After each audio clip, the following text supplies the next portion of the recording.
Hi and welcome to the second video, getting started with Microsoft SQL Server 2008. So let's get started.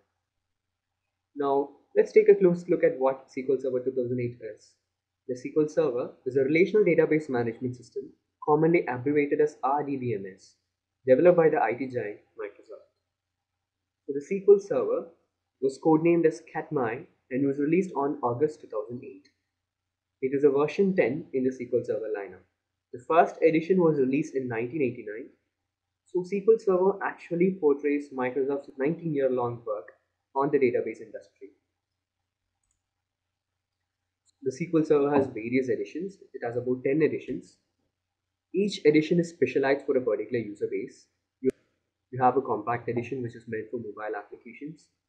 You have the developer edition especially for core developers. You have an enterprise edition. You have evaluation editions which is a demo version, etc. etc. Before starting with SQL Server, let's take a look at what SQL actually is.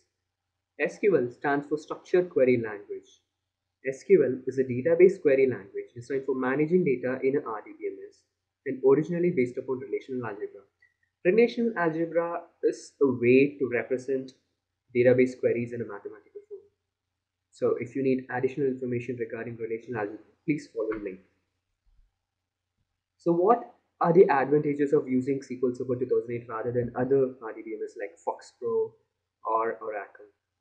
There are numerous advantages. Some of the noticeable ones are better compatibility, which means it is better compliant with other applications. The performance, which means it is very fast. Next is security, which means it becomes difficult for X, Y, or Z to tamper with your data. And the fourth is automation. So how do you start with SQL Server? It's quite easy.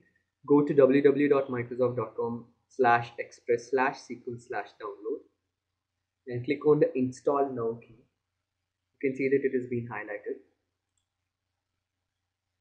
So when you download the setup and run it, the SQL Server Installation Center opens up. Select the option New SQL Server Standalone Installation.